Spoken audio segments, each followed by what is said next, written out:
Hello everyone, my name is Lanso90 and welcome to another opinion segment, I suppose. It's come time that we have to talk about early access, like, in more depth than I have already. I know I've slightly covered it in two of my opinion segments, kind of on different aspects, but I think I need to turn this volume down. It might just be in my headphones, but I can't turn it down anymore. So it's probably just in my headphones, so just turn my headphone volume down. So, something's come up where another game in early access is not going to be finished.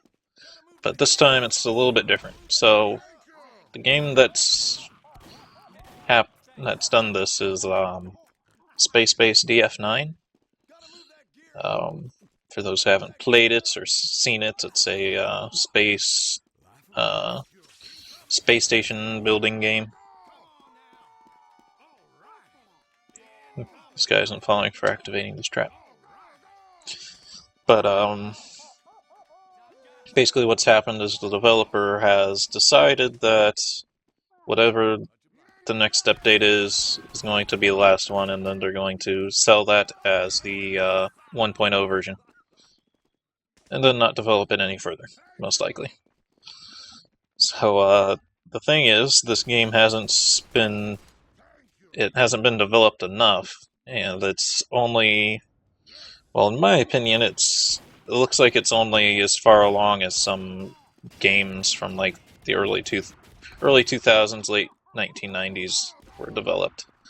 Like there's a game called Space Colony, I do believe. It even has like close to the same aesthetic and it has the same gameplay, but completely different game, or completely, almost exactly the same game, I should say. I don't know why I said completely different there, but so there hasn't been any. It's kind of just a waste of everyone's money that this game was built, since they haven't pushed any boundaries that haven't already been pushed yet in game design. The only difference is Spacebase DF9 has a little bit more random generation to it. But the kind of surprising thing about this is this game was made by Spacebase DF9 was made by Double Fine Entertainment, which most people think are a really good company. They're the ones who made like Psychonauts and those games. I have to just disclaim here that I'm not a huge fan of Double Fine games, but it's mostly just like their aesthetic. I don't really like how Psychonauts looks. I don't really like how what was that other one? The guitar one. I don't know how that. Didn't like how that one looked. Didn't like how Broken Age looked. But that's just me. But most people would say most of those games are pretty good. But this time they're doing a pretty bad thing here by just dropping this game. They raised got $400,000 for this game, but yet they weren't able to spend it wisely. So what I think it is I don't think Double Fine, they haven't really published many of their own games on their own yet. Like I think Broken Age is their first one where this was all on their own, and that one was with Kickstarter. So the people who were funding that were the actual players. Whereas DF9, they funded through some indie thing. I don't know exactly what its name is. It has indie in its name, but what they do is they give you a certain amount of money, and as you get money back for selling your game, they take the profits until they've got their money back, and then they take just like 20% after that.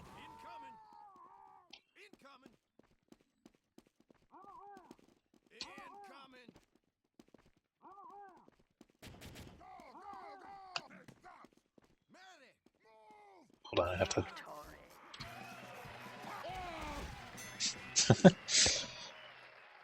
But, yeah, I think it was just a case of they weren't ready for publishing games on their own. So, sorry if I'm having some trouble putting my thoughts together here. It's just, like I said, this subject is one that I kind of have opinions on the both sides of it. Like, I see where people are coming from, where they're mad about early access, but I also know there's lots of good reasons for early access too, so... But we'll get to all of them over the course of this video. But I feel like... Okay, looks like he's AFK.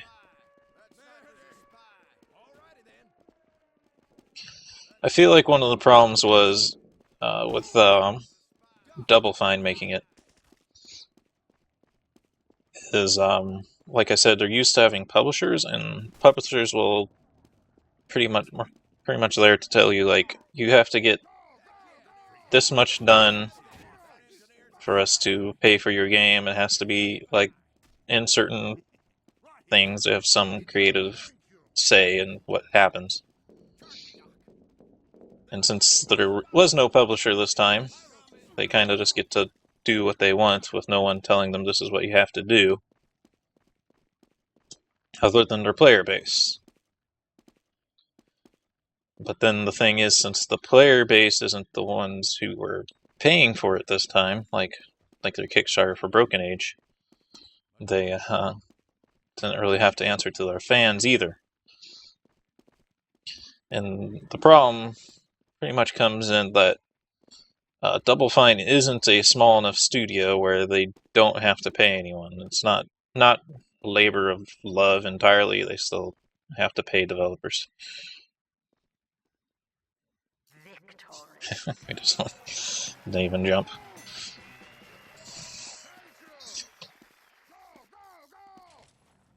Whereas some of these other games, like for example, RimWorld is a game that's sort of similar to DF9, in that it's like a colony management kind of game, and it's also 2D graphics.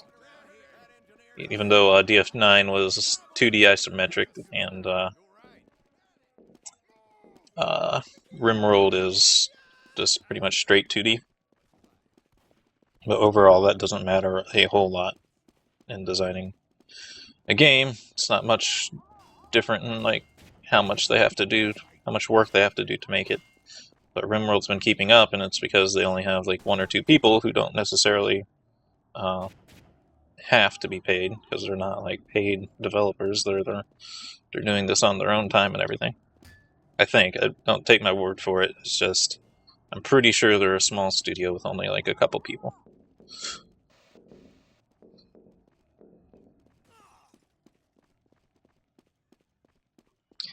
So that covers that part. So, oh, I didn't make that jump all the way. So that covers that part, but now we need to touch a little bit on why it's important that we do have early access, and how we can try to fix it. So if you watched my video on Master of Orion 3, my 4X problem series covered Master of Orion 3, the thing was that game got delayed for years and years. I mean, people were joking that Master of Orion 4 would come out before Master of Orion 3. Of course, everyone was extremely excited because Master of Orion 2 was like the best 4X of all time, and debatably still is. But what came out was a extremely, extremely bad game. Really buggy, terrible UI. Terrible UI. The worst UI I've ever seen. But that's what happens when people don't have to answer to their fans at all. At least with early access, there's some degree that they have to do it. They have to make a game. Their reputation's on the line.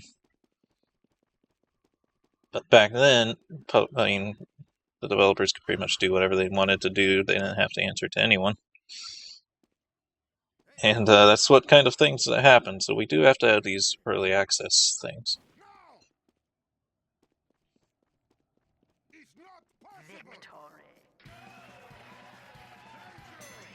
But as far as fixing it goes, I think we have to start looking into making the developers liable for what they're doing. And it doesn't have to be like extreme, like they're going to go to jail if they don't get what they've promised done or something. Just something like, for example, on Steam Early Access, say Valve requires them to make a list of features, and there has to be a certain number of features that are going to be in the game as soon as it's put on early access. Like, that's what people are going to get, at least if they get the early access. Then they have to have a plan updates for up until 0.0 or 0.1. And then post 0.1 stuff. And if they at first, if they don't meet those first ones, the baseline thing, they can't even get onto the early access. And then if at any point they back out their project before they complete everything that's pre version 1, then they're going to get taken off of the early access. Something like that would probably scare people into being a little bit more fair and fair about managing their game.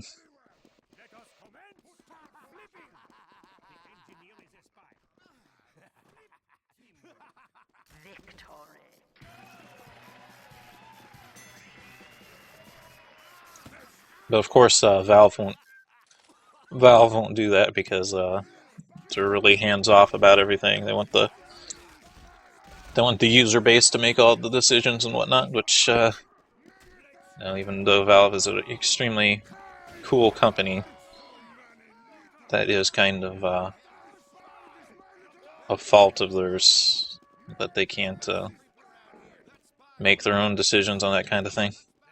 So it's a double-edged sword. But overall, early access is really important that we have it. You haven't noticed many of the AAAs these days aren't very good, or they've fallen into this rut where most AAAs, all they are is like these stories, linear stories, which not saying that there's things wrong with stories. It's just like I'm a writer, but that's what books are for. Games need to be a little bit more interactive. Now these AAAs are all like these story-based, linear, usually with very good graphics, but that's all they are, and they're not really branching out very much anymore. They just keep working the same franchises to death. So we gotta have our indies, we gotta have the early access. Minecraft was early access, and it was pretty much the biggest game of our time. Pretty much defined this whole generation, and now pretty much every game that's been coming out is... I have to focus a little bit here because it's like a mini game challenge.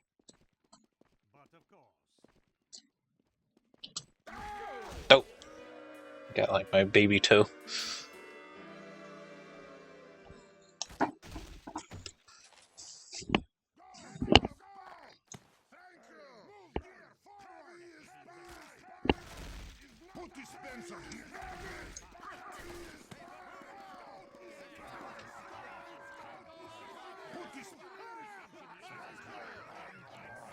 So what else is there to cover here? I think that pretty much covers everything. I've talked about this before in a couple of my opinion segments, and of course I talked about it more in the 4X problem on Master Rand 3. It's just needs work is all. But it's still something that we have to have. People who complain about early access, I think, forgot what it was like before we had early access. Where there were no indie games. So no Kerbal Space Program, no Minecraft. The games that came out were just whatever came out. Didn't really matter what people wanted.